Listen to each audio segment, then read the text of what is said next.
Please stand by. Call is about to begin.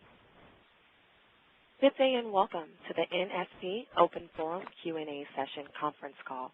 Today's conference is being recorded. At this time, I would like to turn the conference over to Mr. Les Warner. Please go ahead. Great. Thank you.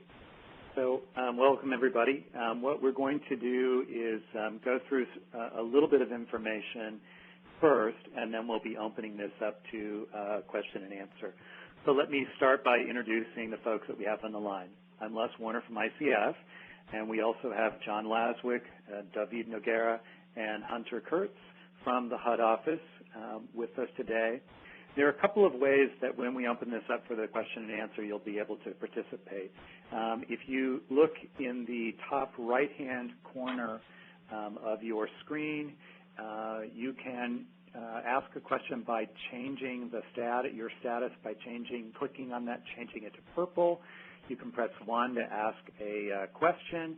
If your question ends up being asked by someone else and gets answered, you can press 2 and remove yourself from that queue, and then change your status back to green once your question has been answered. The other way that you can ask a question is through the live meeting itself. If you look at the upper sort of left-hand fourth bullet over, there's a Q&A box. If you click on that, that will allow you to type in a question, and then we will pull those questions and address them in order. So at this point, I think we'll go ahead with the slides that we have, and I'll ask John to take it away in the first couple of slides. Thanks, Les. Okay, I just wanted to hit these slides again because we continue to get some questions about what is an evolving area of regulatory policy in that we are writing the notice for closing out NSP grants, but we're still it's still in the draft stage. So we had a webinar a couple of weeks ago, but we continue at the clinics and other places to have questions raised. So I just wanted to go over a couple of these briefly again. So basically, you can see on this in this first box that between now and next February or March, depending on whether you're an NSP2 or NSP1 grant, you have to spend 100% of your grant amount, and if you're an NSP3 community, you need to spend 50% of your grant amount. Now, one point of clarification is people say, well, you know, I've got program income, so I have spent an amount equal to my NSP grant, but I still have the amount that's equal to program income still in my line of credit. And so what happens to that? Well, that stays with you. You continue to have access to that. Once you pass that expenditure deadline and you spend 100%, and I think I'm pretty confident that everybody's going to do that, your program will continue without interruption as long as you have program income and activities going on. So it's not the end of the world. It's, in fact, it's just the beginning of the next phase. Some communities have upwards of 50% or even 100% of their grant amounts in program income already, depending on the type of program they operated. So we recognize that those lines of credit are going to have funds in them, and that those funds are your funds, and that you should continue to spend them on NSP activities with all the same rules that you've been following now. So that's the third box. So you continue to expend the remaining grant funds plus program income, and then you'll be starting to document that you're meeting a national objective. So that's probably the biggest and most important thing that you have to do before we can close out your grant, is that every activity that you undertook has to lead to some result that either is housing a low and moderate income or middle income family, or demolishing a dangerous structure, or providing housing counseling, or whatever it might be. And you will need in your quarterly progress reports to show that you have completed all your activities physically, and then you have occupied them or otherwise met a national objective for each one. So I mean, that's the bottom line for us. We are trying to make our neighborhoods better, and the way we do that is to fix up the houses and to put people in them. So if you just have a fixed-up house, that's great, but your job isn't done. So we anticipate that could take you anywhere from 12 to 24 months, depending on the type of program that you have. So we've seen some pretty complex tax credit deals that are going together with NSP money in them. The NSP funds will get spent first, or maybe they're spent on the acquisition, but the construction itself may stretch beyond next February or March because it's being done with other sources of funds. And you can't start occupying the units until you've completed the construction. So there is time. There is no deadline. There is no absolute legislative or other regulatory requirement for the amount of time that it will take you to meet a national objective by occupying housing units or otherwise showing that you've achieved the benefit that you promised that you would. So at that point, 2013 to more likely 2014, you will start to think about closing out your grant.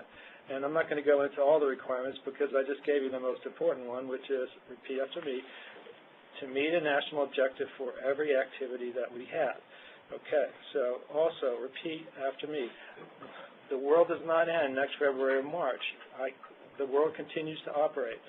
And during that period, you are documenting your efforts to, or your successes at meeting national objectives. But by the time you're ready to close out, you will have met those national objectives. You will have spent all that money out of your line of credit, and so all these conditions will be out of the way. You will have closed out any findings, monitoring findings, or anything like that. So that's pretty straightforward. I mean, there'll be a process there, just like other government closeout processes, but it's mechanical at that point.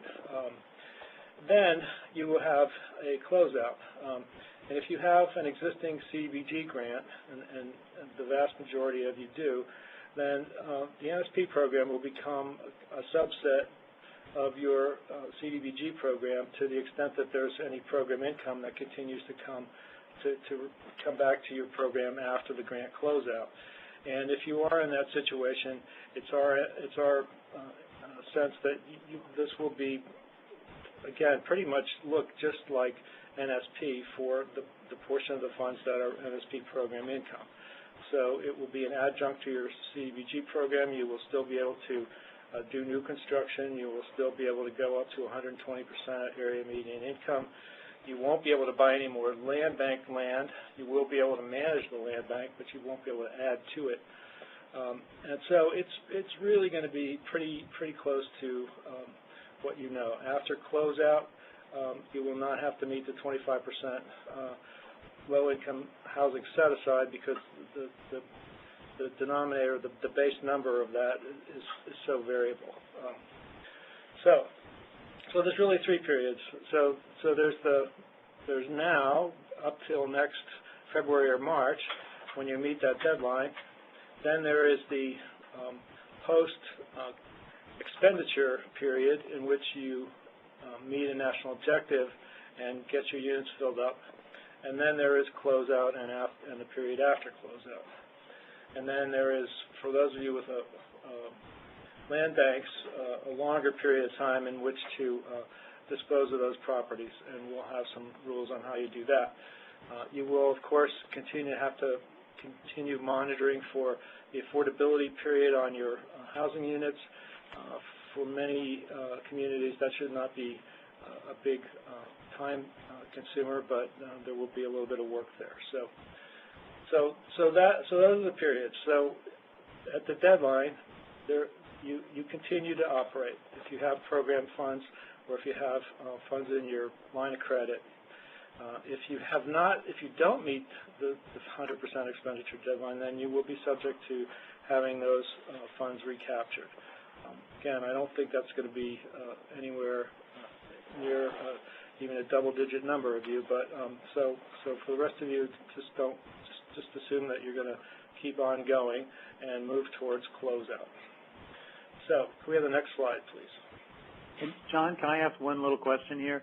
Sure. Would I be correct in presuming that at the point that they close out their NSP grant and we are now dealing with program income under the CDBG system, I am assuming they will be essentially operating from that point forward in IDIS rather than DRGR? That's just wishful thinking, I know. We are developing a separate little band inside of IDIS to track the NSP funds and to track the properties in land banks so that we can make sure that they're properly taken care of. But so they should stay tuned on that. Yeah, hopefully it will not be too confusing. And again, most of you who have to do it that way are already used to working with IDIS, so that's more of an ongoing system for CDBG, so that seemed like the way to go with it. I'm not sure if that's better or worse, but it's the way we're going. Okay, so just to hit this again. So the expenditure deadline, next February 11th if you're an NSP2 grantee, next March something or other if you're an NSP1 grantee, next March if you're 50% for an NSP3 grantee. So an amount equivalent to 100% of your grant funds must be expended. So the grant stays open, you can still access it in DRGR. If you have funds in your line of credit, you still access those, you can still spend them, you can still keep committing them. It works just like NSP. There won't be any change. After closeout, which again is 18 to 24 months later, that's when you've completed all your original activities, you've fully drawn your funds from DRGR, and then you've established that you've met a national objective for each one. So so next February is just the beginning of the next phase, and then the closeout period, let's say a year and a half, 2 years later, is the beginning of the post-closeout phase. So there's lots of time to keep working with this, and you still have, I think the significance for you now, unless you're completely committed on your program funds, is that there may be ways to structure your program or your activities that will speed up or slow down the flow of program income, that will bring more or less program income to the grantee versus a subrecipient. So there is time to think about those kinds of things, and if you are a little confused about how to sort that out, we have technical assistance people that we can bring to you to help you think that through. So please get in touch with us. Next slide, please. Okay, so for the third time in a row, what happens at expenditure deadline? If you meet the threshold, you continue to use the remaining dollars in the DRGR for eligible NSP activities. If you don't meet the threshold, and HUD verifies this, we will recapture unspent funds. The NSP2 funds go back straight to the Treasury. NSP1 and NSP3 can be reallocated, and this is a function of the legislation that underlies these. NSP2 was part of the Recovery Act and has kind of different rules. It's unclear if workout plans are likely to be available for the 100% expenditure deadline, so I think you should assume that you'll lose it and just not have it happen. And then if we would find you to be deficient in administering your program, make a finding of noncompliance, and that will allow us to recapture these funds. Last slide, or the next slide. All right, so you're not required to meet the national objective at the expenditure deadline. Now, I have heard from a number of state subrecipients that their states are requiring them to complete and occupy all the units by next February, next March, the end of December. Those are not our requirements, but the states may themselves make such requirements that are more restrictive than what HUD is requiring. So I can't say that that's right or wrong. We defer to states on those decisions, but this is not this is not the way that HUD is doing it, and so this may be contributing to some of the confusion because you may have your neighbor community might have a state grant and you've got a direct grant, and they play by slightly different rules. But HUD's rules are that the meeting a national objective takes place after, any time up to closeout, but certainly could happen past the expenditure deadline. In most cases, the national objective is a low, moderate, and middle income housing or area benefit, and so it shouldn't be too hard to figure that out. Some activities meet the national objective immediately, such as a demolition of a dangerous building that is not owned by the grantee.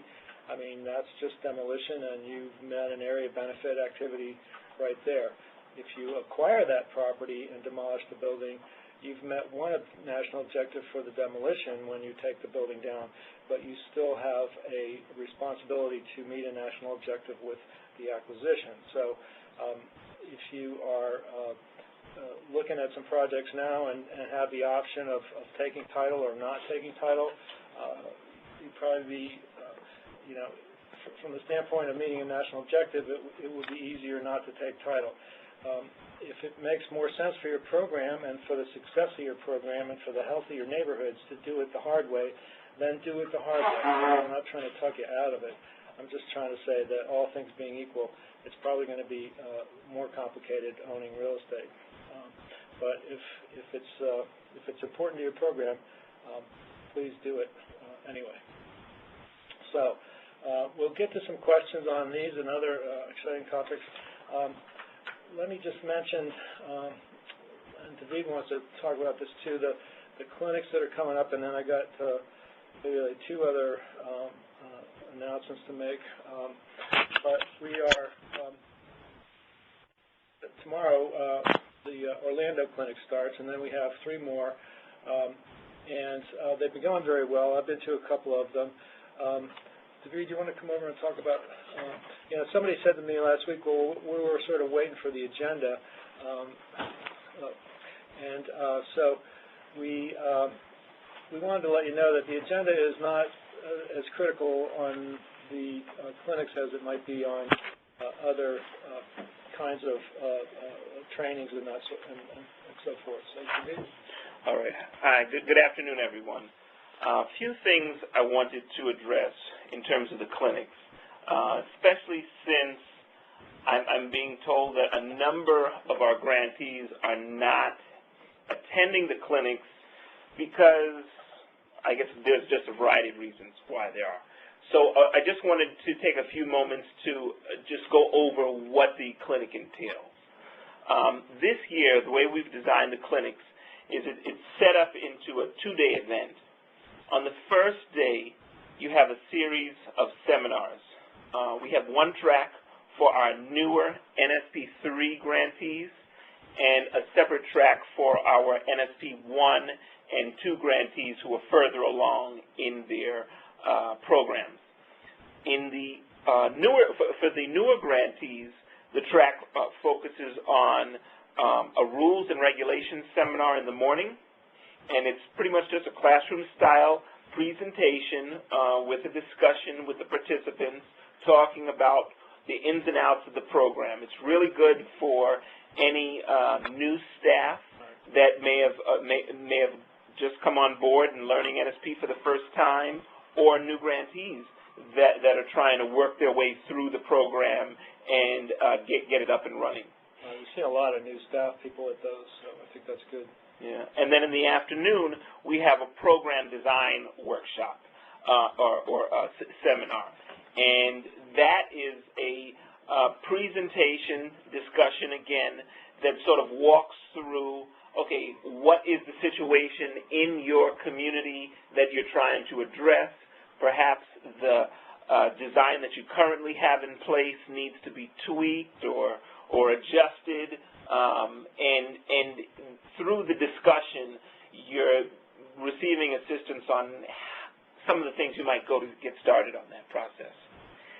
Yeah, and a lot of people are saying, well, geez, we went down this path, and we need to think about that again. So even if you say, well, yeah, we had a program designed a year ago, but conditions change, or exactly, whatever. Exactly.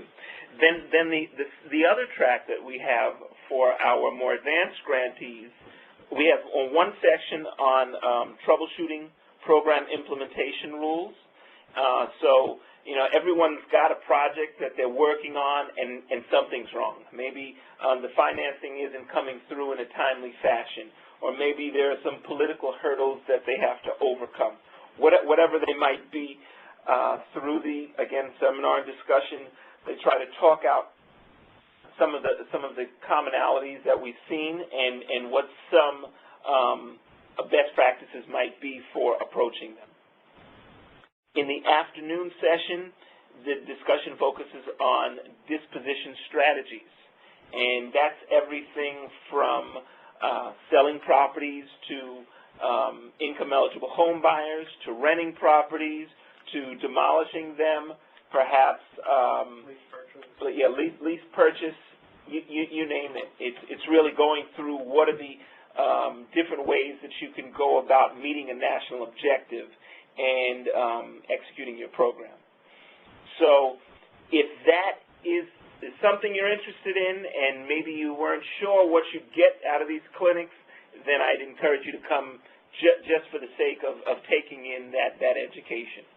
And they're pretty interactive, of the ones I've seen too. So it's not like a lecture. I mean, it's a classroom, but it's not a static kind of thing. So right.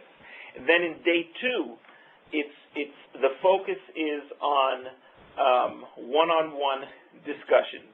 Right. It's an opportunity for you as grantees to bring pretty much everyone who's associated with your program, from your developers to your subrecipients, maybe even one of your contractors, if they're available, and to sit down with a subject matter expert and talk through some issues that you're having in implementing a project.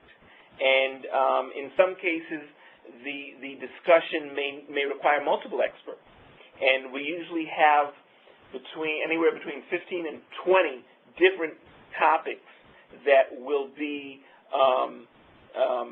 available for discussion. And you can schedule appointments and work your way around the room to get your questions answered, and to the extent that additional support is needed, we have computers set up there where you can log on and request technical assistance.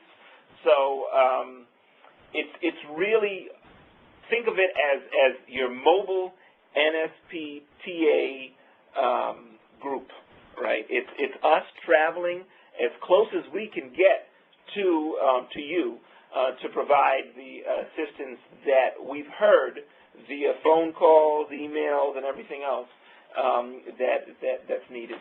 So if you haven't participated in any of these yet, please try to come to one of the future ones. Right. And if you can bring people from different levels of your organization too. So somebody could be going to the more basic track, and somebody could be going to the more advanced one. So you can put it together any way you want. Right. Right. The one other thing I'll plug is the DRGR trainings, and we have 10 of these coming up all over the country. They're set up in computer labs, capped at about 30 people, and it's a 2-day event where we go through everything from the nuts and bolts of how to manage your DRGR program to case studies, where you get to play around in the system on a test site to familiarize yourself with it. If you're new to DRGR and you're now having to work on it on a regular basis, we encourage you to check those out as well. Okay, good. And then we don't have a slide for this one, but let me mention that we have been working with our field specialists and our field offices across the country to look at grantees primarily so far in NSP 1, but we'll be opening this up to NSP 2 shortly. Grantees with projects that are stalled for whatever reason, and this would be can't get the financing together, or got under construction and something went terribly wrong, or whatever, so that you don't have a completed structure yet, or vacant properties, which would be completed ones, but that you haven't been able to sell or rent. And I know there are some of those around the country, and that gets back to this disposition strategies workshop that we have at the clinics. But we also, we had a series of webinars on this, and we can provide some TA. We're concerned about structures in land banks. We're not concerned about vacant land in land banks, but we are a little worried that we might have a lot of structures. I haven't seen a lot of them myself, so I'm not too worried. And then we're looking at different levels of slow spending so that we can troubleshoot the situations where you might need some technical assistance, because we're looking at this in the clinics, and we've seen some of these cases come out of the clinics of communities that might be stuck even temporarily, and we think that there's time to get you some technical assistance or just some help through the field office, depending on the problem, and get your problem fixed in order for you to meet that spending deadline next February or March. So, if we wait too long on that, it gets to be so late that it's hard to turn things around. So, we make this pitch all the time, but if for any reason you feel like you need some help, even if it's a few hours of help, you can just go to our website at HUD.gov/NSPTA and go to request technical assistance. And I think we have some slides at the end that will have some of those links on them. Great. Okay. So that is the sort of talking at you portion of this program, and now you get to ask us questions. And I didn't want to stop during this particular set of slides that we went through. You can talk about those, or you can bring up anything else that you're concerned about. So you want to go through this process again for us, Les? Yeah, again, you have a couple of ways that you can ask a question. We have 9 folks who have submitted a written question. And that was by going to the Q&A tab on the upper left-hand side of your screen and typing in a question. We'll go to those in a minute. But you also can go to the right-hand upper corner of your screen, change the green box to purple, press 1 to ask a question, and you'll be asked to provide your name. And if your question actually gets answered or gets asked by somebody else, or at the point that your question itself is answered, if you could turn that status back to green, that'll help us track the number of people who are wanting to ask a question. John, I'm going to suggest maybe we go to some of the typed-in questions that we have and take a look at those. So the first one we have is from Brooke. And Brooke's question is, we're looking to purchase a vacant short sale home, and there is a professional negotiator for the deal. They're charging a short sale negotiation fee. Is this an allowable expense under NSP 3? Yeah. I mean, I think if it's reasonable and customary, I mean, it sounds like what a real estate agent would do, I would think. I mean, if it's a couple, 3-6% or something like that, it'd be. Yeah, in any case like this, we're not going to have some written policy, because every transaction will be slightly different.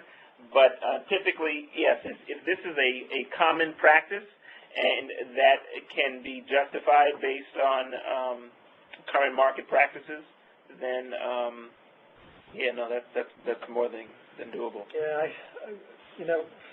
short sales are attractive, but they're difficult to pull off, I think, from what I've heard. They can be time-consuming. They can be time-consuming, that's for sure. So, I mean, if you can actually save some time, it's hard to know if that's going to be the case. But if that can shorten the process and improve your chances of succeeding, then it would be worth it as long as it's a reasonable amount.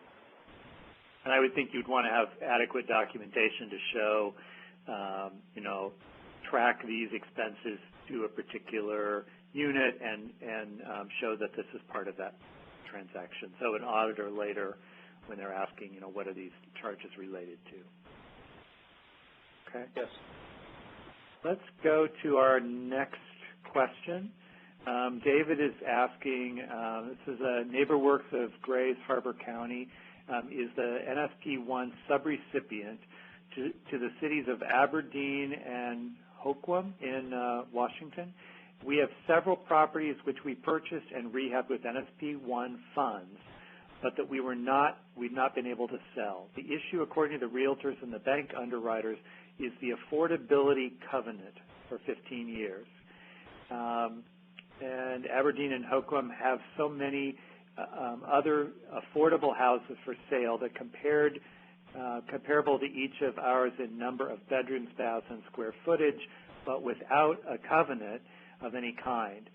Their last sale fell through at the last minute because the underwriter for the lender said no way to the 15-year covenant.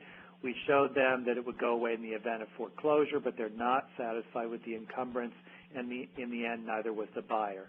The buyer bought another house without this covenant on it. The area is full of affordable housing. The majority of residents are under the 120% AMI. What can we do to alleviate the burden of a covenant that does not really need to be in place in one of Washington State's most affordable communities? Is there a way that we can meet the affordability provision through some kind of area-wide benefit? At this time, we are unable to compete and fulfill our mission to create homeownership. We really don't want to rent these houses, but might need to in order to meet our national objective and get income-eligible residents into them. Okay, so I'm not sure if you're talking about a resale or a recapture provision. Sounds like a recapture. Yeah, resale. We're thinking it's resale, which is more onerous, and I can imagine a lender doing that. Most lenders are used to soft seconds and things that you would have in the recapture program, although maybe not all of them. So I haven't heard. So let's assume for the time being that it's a resale situation. From the conditions you've described, this is an area that's not going anywhere fast in terms of property appreciation, and therefore there is a way under the resale rules to do an analysis that presumes that the conditions for resale are basically going to stay favorable for the seller and for the future purchasers, and in which case you can demonstrate that you sort of look at your whole target area, and then you just do this analysis, and it shows you what's it called? Certain homes may be presumed to meet the resale restrictions. Yeah, so it's a presumed benefit kind of analysis. So if you have a bunch of houses, it's probably worth doing, and if you're in the resale end of things. So I will mention that does handle under resale. You have two things that you have to track. One is that you have an income-eligible buyer, and you still will have that responsibility, although it sounds like there's a healthy supply of buyers who are going to be income-eligible, but that will have to be documented. The other part of that is this showing that the house is sold at an affordable price. And what John and David are talking about with this survey is that you are able, based on the survey, to say, we're going to be able to presume that the market itself in this particular area is controlling those sale prices. They're by definition going to be affordable. And so you don't have that sort of second burden on this.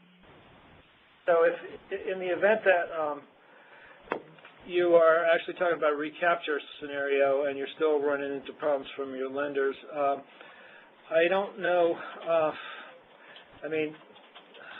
I mean, there are other lenders such as FHA, which accepts a soft second. They can't take seller provided down payment assistance, but that's just the cash down payment at closing. That's not the soft second that you normally go with. In other environments like this, it's been possible to lower the effective price to the seller, to the buyer, by increasing the soft second. You know, let's say you've got a $100,000 house and you're going to put the $20,000 soft second, so they're only borrowing $80,000. Well, what if you made it $30,000, then they're only borrowing $70,000? That makes it more attractive to the buyer. I don't know if it makes it that much more attractive to the lender, but it secures the lender because the buyer is only responsible for 70% of the purchase price. So prices would really have to go down a lot more in order for them to lose money. Those are the two things that I could suggest off the top of my head, but I think this would be a good candidate for you to write into our technical assistance for TA on the website, and you know, just clip your eloquent narrative into the box, and we'll send somebody out and try to help you sort through this. I will mention that a number of communities have used a strategy where, sort of in advance of their units coming onto the market, met with all the lenders in the area and walked them through what the requirements would be. And in sometimes that's kind of helped in that the bank itself has said, okay, we're comfortable with working with your program and the requirements, so that message kind of went to all the underwriters who were going to work on that project. So sometimes that's a strategy that helps on that. The other worst-case scenario would be if you actually functioned as a lender on this, if you did not have lenders that were willing to participate with you. Yeah, I mean, if you've already got 100% of the value in it, then it just means you get your money back a lot more slowly, but at least you could sell a unit. Yeah, and I don't know if there's any state housing revenue bond money for this sort of thing, but you only need one lender. I mean, you don't have that many homes to sell, so you just have to find the one that's reasonable, and they can't all be crazy. So, well, they can. And frankly, we've had a number of lenders who've come to the clinics and said, where we might have turned our noses up in the past or been accused of that they're not doing a lot of business other than when there's some kind of subsidy involved at this point. So I think I would kind of go back to the lenders and try to see if this is a solution, something that can be solved in working with them. Right, and they get Community Reinvestment Act credit for these loans too. So, and that does seem to be attractive in some places that I've heard. I know that in Florida they said that's something that the lenders have responded to. So, ask around among your colleagues too, because there's, and I don't know who all's in every market, but there's usually one that's better than others or more amenable to something. A lot of times it's the local sort of medium-sized regional or local bank that has the decision-making authority there in the community, and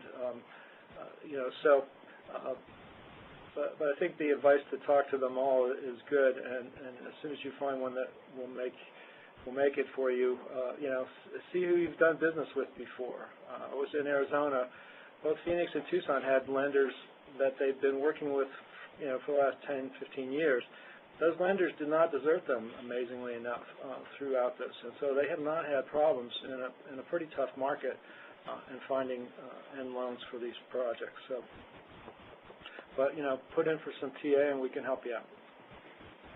Let's go ahead and move on to the next question. We have a question from Trina. Would we want to close out the grant once the program funds are spent, or would we keep the grant open in DRGR if we are just using program income to continue with NSP2 activities? Can we continue to purchase and rehabilitate properties as long as program income continues to come in? Well, yes, you can continue to purchase properties and operate your program. Now, what you won't be able to do before you won't be able to close out until you meet a national objective for all the properties that you started out to do. But after the expenditure deadline, you may still be getting money in, and after closeout, you may still be getting money in. And for, with minor modifications, that money will continue to look very much like the NSP money that you're working with today. So if you have program income and you can kind of peg that as far as how much you're going to get maybe per quarter or something like that roughly, you can build a strategy around that. You won't have the dollars you had 2 years ago, but in some cases it's pretty substantial. John, I think they also may have been asking, when does what projects are closed out? When, if I'm getting a bunch of program income in after I've hit my expenditure deadline, are those projects that I start then, do those count towards the closeout? I think that we're only going to be looking at the original goals. Now, those have been changing for a lot of you, so I'm not exactly sure how we're going to measure that. But you're right. I mean, to some extent, you keep doing things, then you could say you'll never get to close out because you're continuing to do things. At some point, you will have spent all the money in your line of credit, and at some point, you will demonstrate to us that you have achieved a national objective for all the projects that were in your original goals, including your 25% set-aside. And then there's a bunch of little other stuff, but that's when you can close. Typically, from my conversations with Jesse, the way it's been explained to me is that once we reach the expenditure deadline, we'll take a snapshot in time to see, okay, what projects do you have on your plate at this point in time? And of those projects, which ones have met a national objective, they have families already occupying the properties, and which ones are still on the market, right? And those are the ones that we'll be tracking. So we'll say, okay, once you get these properties occupied the first time, then you're eligible to close out your grant. And the remaining funds that continue to accrue through program income can be tracked via IDIS. But we're not even at the stage of really talking about IDIS yet because that new screen hasn't even been built yet. And John, I thought I heard you say earlier that after closeout, the 25% match calculation would not apply? That's correct. That's what we're anticipating now. I mean, that's not been the notice hasn't been through departmental clearance, but that's what we're writing it to say. Okay. So is that then an incentive in some ways to be able to close out because you sort of stop that calculation? Or is it automatically based on your original allocation? Well, I mean, you have to spend program income, 25% of program income in NSP1 and NSP3 on LH25 projects. So again, depending on when you started those might be part of your snapshot that we take. We anticipate making that applicable to NSP2, but it hasn't been done yet, and in fact, it will be done in the closeout notice. So, but after closeout, you wouldn't have to meet that requirement anymore. I mean, I don't want to make it sound like an incentive. We certainly want communities to make as much of their program available to very low-income families as they can. Since it might be a little more complicated or whatever, that might be a reason to hurry it up a bit. So in the short run, people need to plan on meeting that set-aside, including their expenditure of program income. Right. Yeah, I think part of the reason why that rule is going away after closeout is because you have a hard time identifying what your denominator is, right? So it's 25% of what? Program income will continue to accrue as projects are being completed, but that 25% keeps moving. So the understanding was as we approach closeout, we'll take a snapshot in time and call it quits at that point. Right. Great. A lot of these mechanical aspects of the closeout really haven't been worked out yet. I apologize. Okay. Let's move on to the next question. We have a question from Edna. She's asking, is the clinic still being held in Fresno? Well, it was held in Fresno. No, there was a clinic held in Stockton. Oh. But there is a DRGR training that's being held in Fresno. Maybe that's what she's thinking of? Yeah. And if she would go to the NSP help site, I would think there's a listing of all the upcoming trainings. Yeah, right. This one, my list says August 28th and 29th for Fresno. So. For the DRGR training. Yeah, for DRGR. Okay. Yeah, if she's looking for a clinic, we're not coming back to California. Denver is the closest one in 2 weeks. Well, I think Denver's next week. But I don't know. I'm going to it. Oh, I missed Okay. it. Our next question comes from Jack, and he's asking if there are Section 3 subject matter experts at the clinics. If so, who are they? Yes, we have some. Well, it depends on where we are, but I know that Carol Burchett from Cloudburst has done a lot of work. She did the vast majority of the work on the guidebook that we put out about a year ago. But in some cases, we bring HUD staff. Just ask at the clinic. We can. Yeah. One of the staff can direct you to the person. Typically, what happens is when you register to attend the clinic, you will inform us in your registration what topics you want to discuss. So, and that is what helps us determine which subject matter experts to bring with us. there are, but I'm going to read between the lines of that question. That to say that there are some pretty interesting Section 3 applications going on out there. So it's not impossible to not only meet the sort of nominal requirements of that program, but to meet the actually get some results.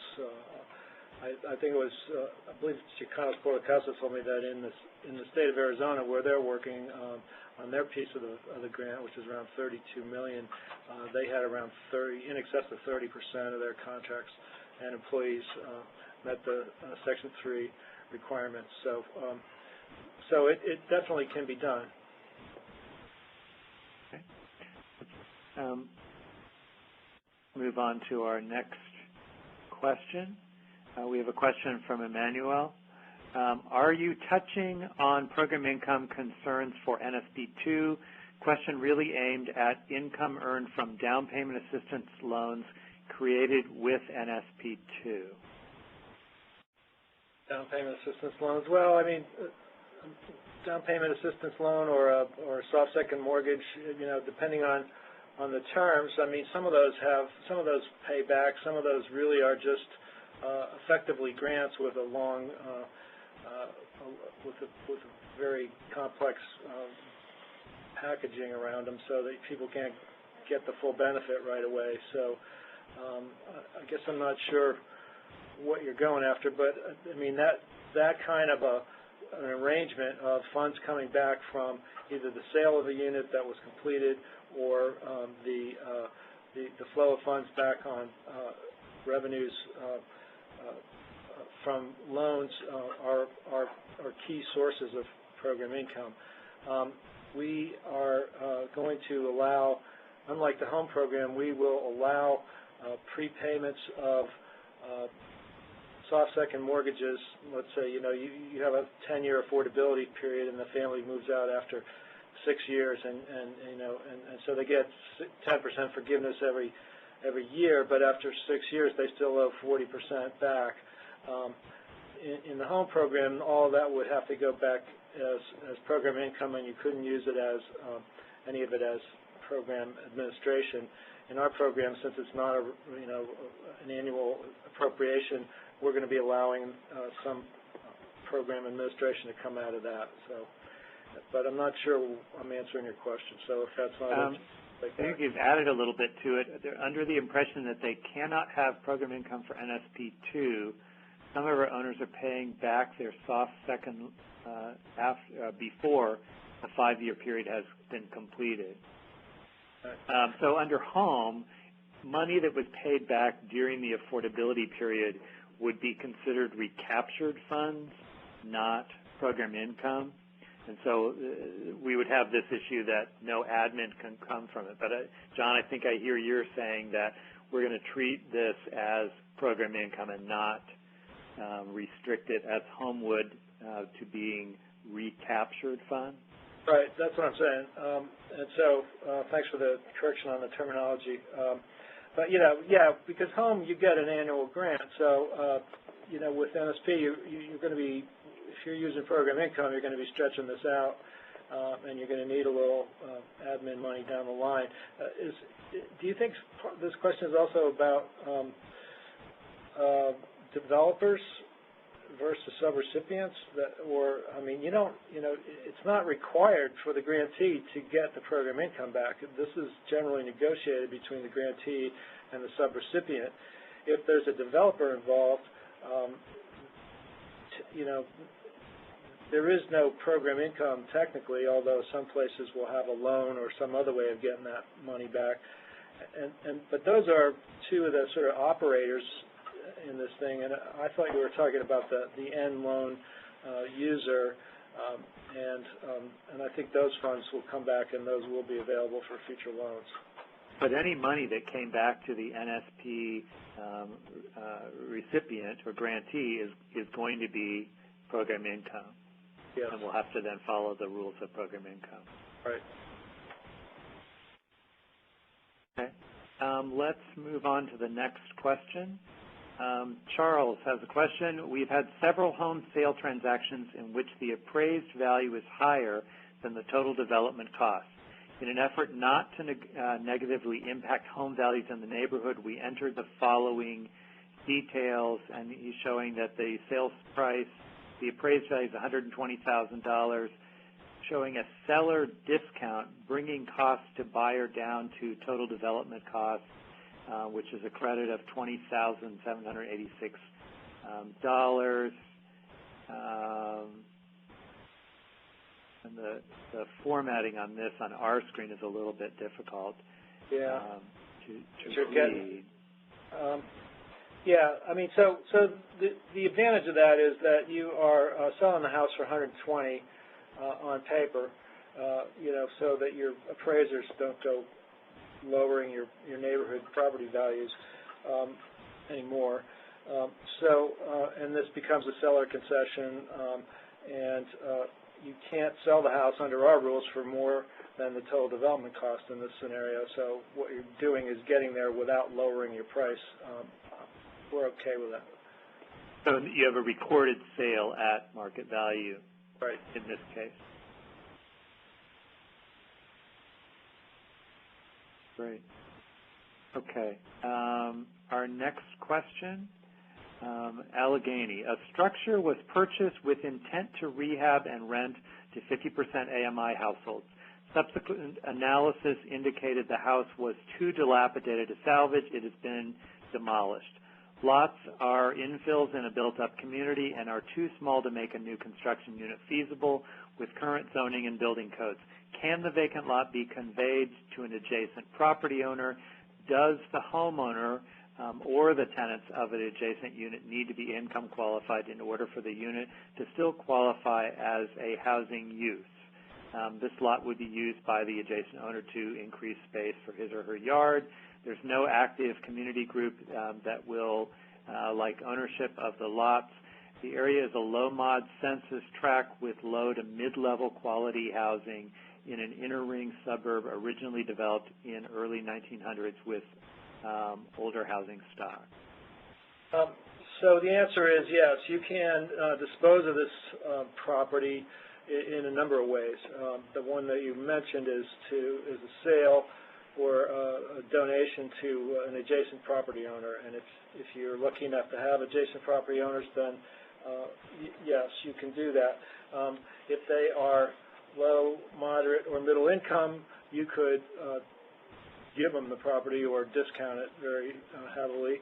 If they are, in the unlikely event that they are above income, you could lease it to them at some nominal amount, or sell it to them, finance it with favorable terms. Or worst case, you could do we've talked about, I don't know if anybody's done this, but an easement so that they have the use of it without having the ownership of it. So it really kind of depends on their incomes and what you can afford. But most of the neighborhoods that I've seen like this, your neighbors are going to be income qualified, and you can, if you look in the CDBG regs under disposition, it says by sale, lease, donation, or otherwise. So you pretty much, if you have an income qualified neighbor, you can do pretty much whatever you feel like. Okay, and Charles added, I was going to see if there's, I think we have answered that part of it. I'm going to suggest that we go to the phone line and take questions that we may have there. There's live people out there? Thank you. If you would like to ask a question, please signal by pressing the star key followed by the digit 1 on your telephone keypad. If you are using a speakerphone, please make sure your mute function is turned off to allow your signal to reach our equipment. Once again, please press star 1 to ask a question. And we will go ahead. And on our Q&A, Denise has raised her hand, but we need her to type in a question. Because she didn't call in properly or something? You don't have a phone. You don't have a phone connection to her. Is that what you're saying? I'm not sure. We simply have a raised hand showing under Q&A. We have a chat button. Can we simply hit that, and will it connect with her? Well, can we come back to her and see if there's anyone else who's live? Okay, and we will take our first question from Trina. Hi, can you hear me? Yes. Yes. Yes, hi. My name is Trina Walker, and I'm with Alameda County. And I have a question on the 25% set-aside expenditure deadline. So we must meet the deadline.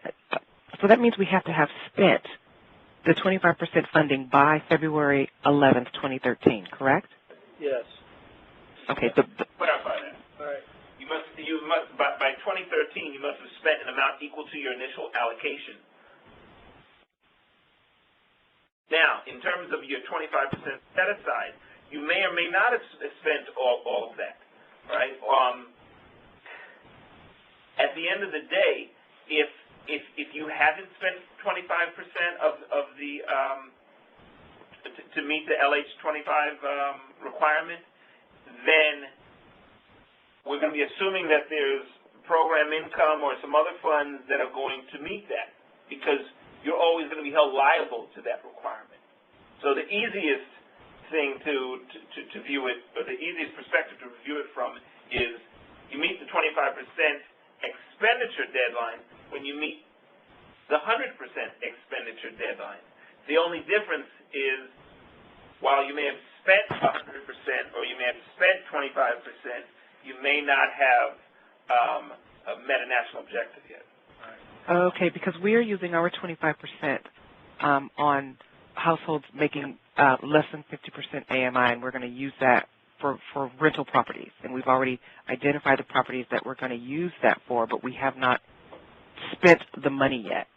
Right. And so, when are you going to spend it?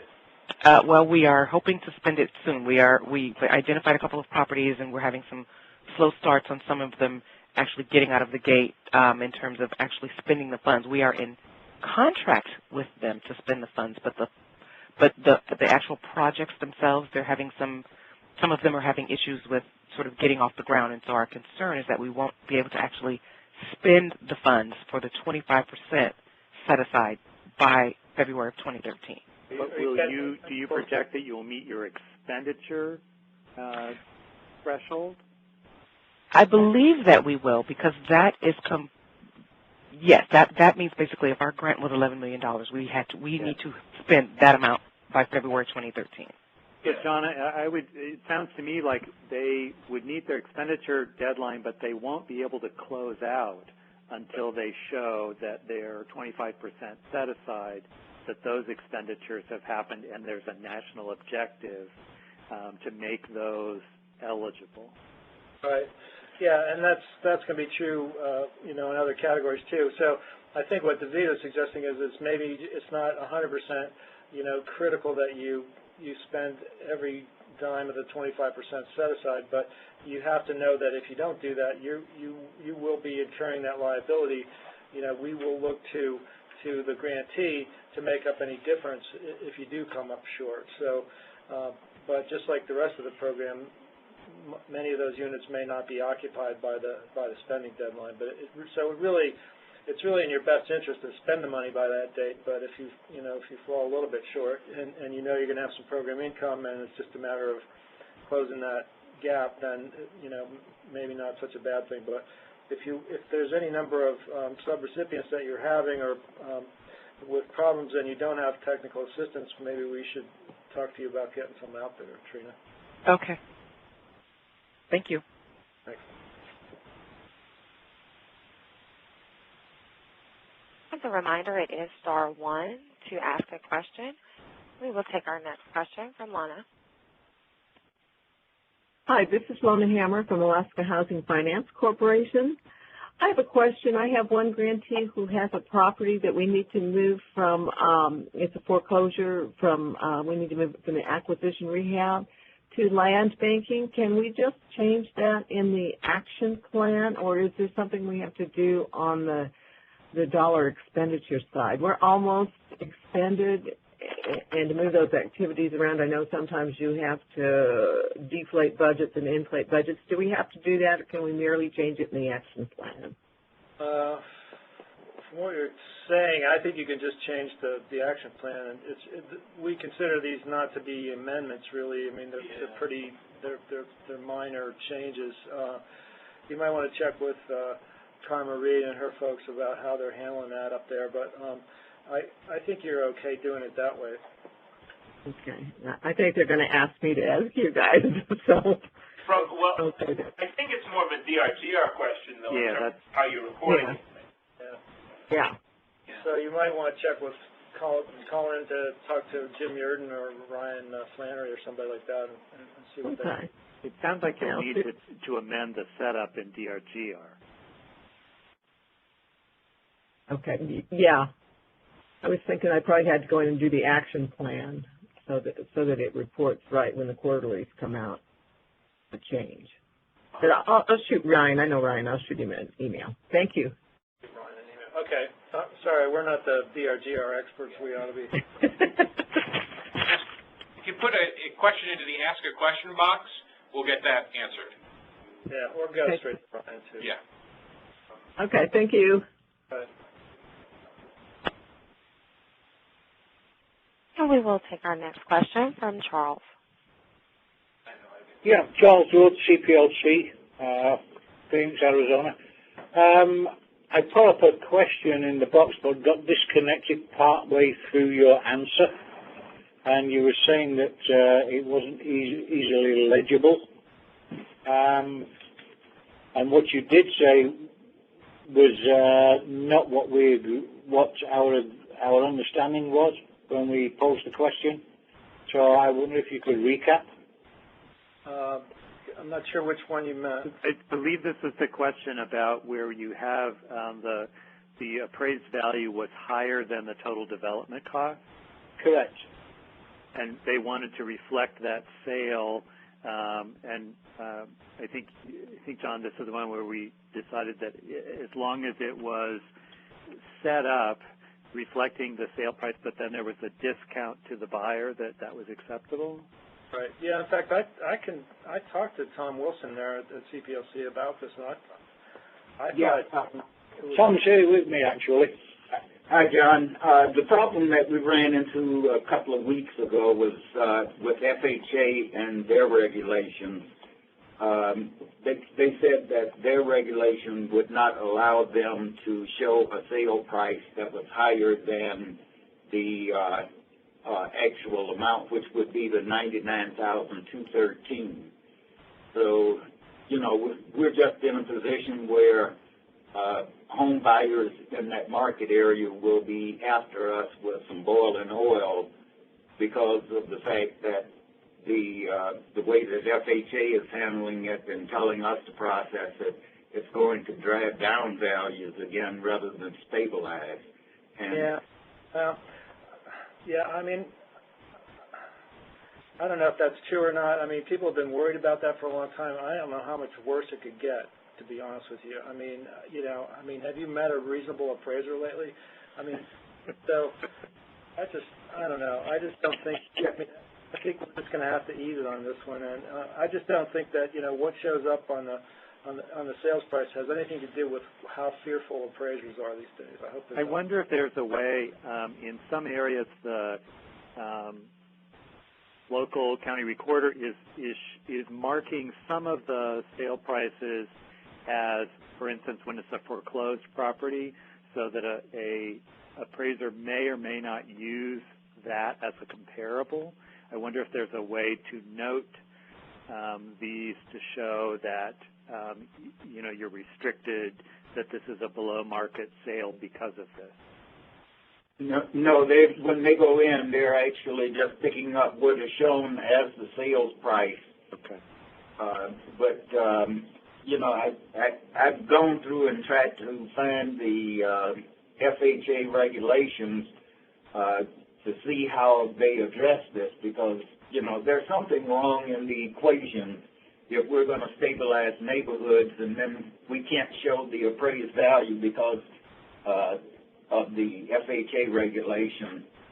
So, yeah, I don't know, guys. It's something we've been working, you know, sort of frustrated on since October of 2008. I mean, Paul Webster sat down with the National Appraisal Institute, or, you know, and they said, well, it's possible, you know, to work with the appraisers and they can take government action into account and so forth and so on. But I just think, I don't know. I mean, you don't control who the appraisers are.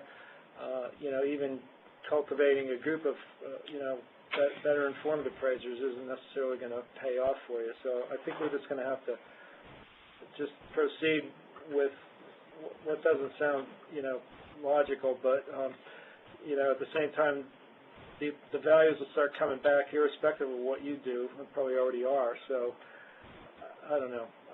I think we lose too much sleep worrying about what appraisers think. I mean, we're doomed. We just have to work with it. So there's nothing we can do to have HUD contact FHA and see if they can cut us some slack, so to speak? Well, they are looking at their rules right now. I don't know that this is one of the ones, you know, there's some things they can waive and have some control over, and others that are built in by law. And I will say that they, Carol Galante, the acting commissioner, and the woman that's handling the single-family insurance division, Arlene Nunes, are working really hard at trying to streamline their requirements. But I mean, you know, I think we could sit here and wait for the appraisers to get right, but, I mean, we could be sitting here a long time. Yeah, but it's not the appraiser that's wrong, it's the way FHA is dealing with the problem.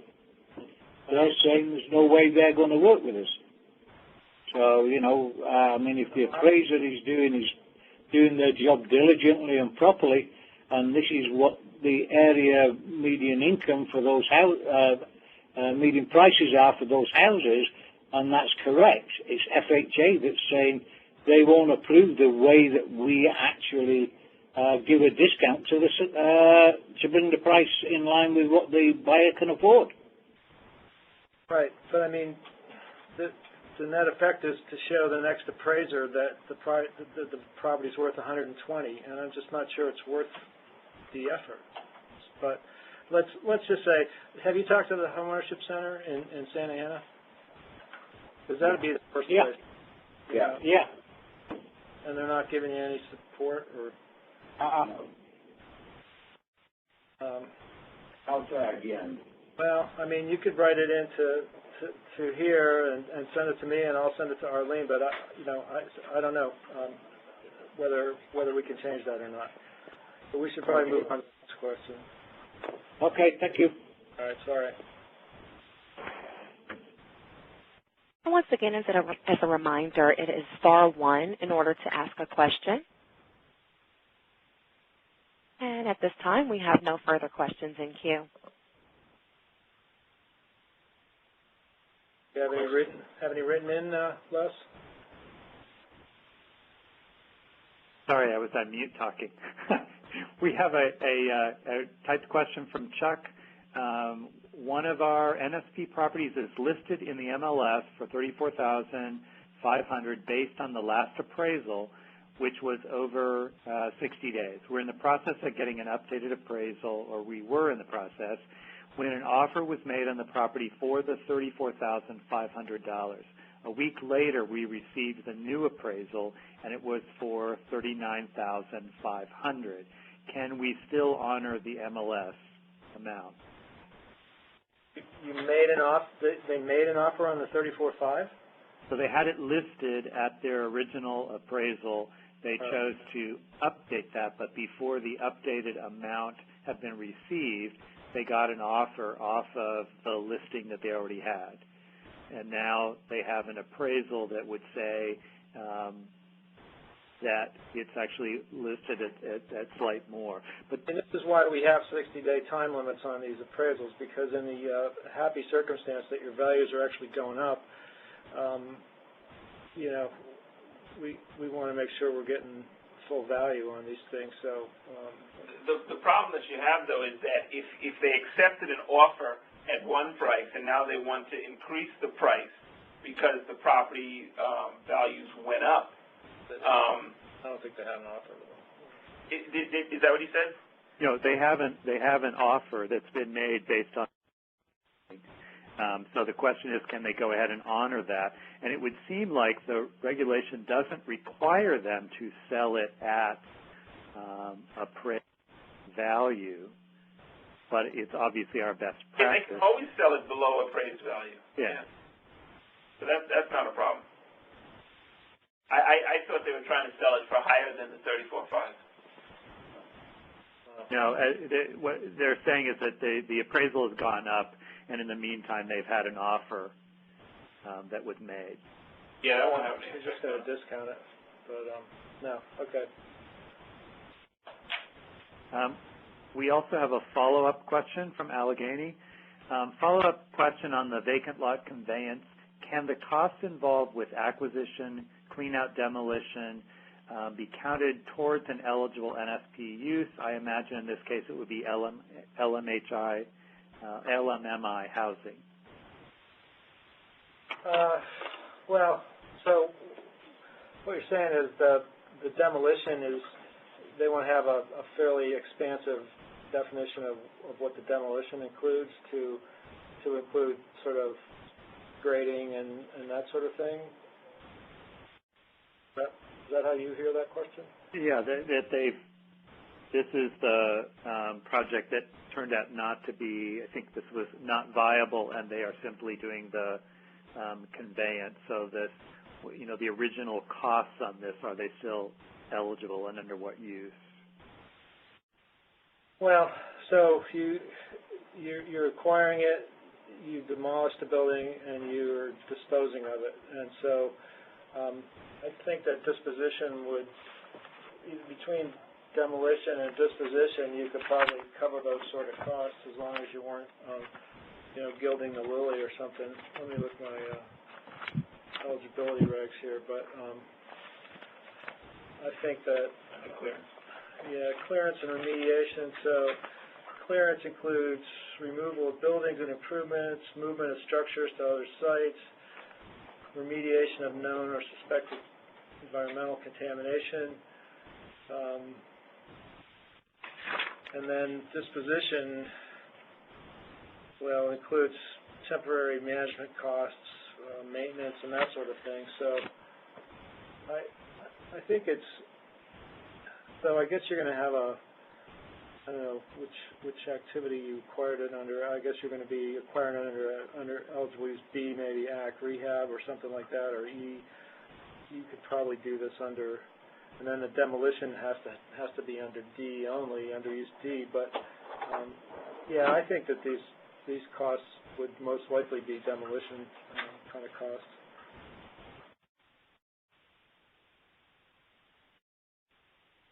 We don't have, at this point, any other typed-in answers. Do we have any other callers? Well, now it's our turn to ask some questions. All right. Turn on your speakers. Who thinks the world ends next February? All right. So, okay, well, that's fine. We just hold these availability kind of calls, so I mean, in some ways, if it's a low turnout, that means that everybody knows everything and they're so busy doing it that they don't need us, and that's good. Do we have any more on the phone lines there? At this time, we do not have any further questions in the queue. Okay, folks, so you have another 60 seconds or so to call or write in if you have something, or even just put your name in somehow so we can reach you. However, if it takes you 120 seconds to formulate that question, then you just go to our website and go to the Ask a Question page and shoot it in there. Our turnaround time has been averaging 3.8 days or something like that, so which I think is admirable on the part of our technical assistance team. And they send us all the hard ones, so everybody's happy. You also have the option of attending a clinic and spending some one-on-one time with some technical assistance folks. Mano a mano, yes. Just to let you know about the next two webinars coming up. On Thursday, we're going to have a supportive housing and NSP webinar, just talking about uses of NSP and supportive housing together. It's going to be an interesting one. We're going to have some folks, supportive housing grantees also on the webinar learning about NSP. So it'll be an opportunity for both sides to learn about this NSP. And then next Tuesday, a week from today, we're going to have sort of an introduction environmental review webinar that's for NSP 3, as well as new NSP grantee staff. We just sort of go over just a general review of the rules and regs and how the process works, so that everyone has a good understanding of that. And then actually, when's the FHA one? Because I would suggest that Charles and Tom call into that one. That one is going to be, I believe, the Tuesday, I look at the calendar now, the 19th. We'll be having a webinar with some folks from FHA, and we'll go over the rules and regs of FHA and have a good section of a question and answer period. Yeah, so that'll be a good place. If you can't get any more progress on this question of FHA insurance and not accepting the appraised value as the sales price, Arlene and some of her colleagues are going to be on that one, so you can speak directly to the oracles.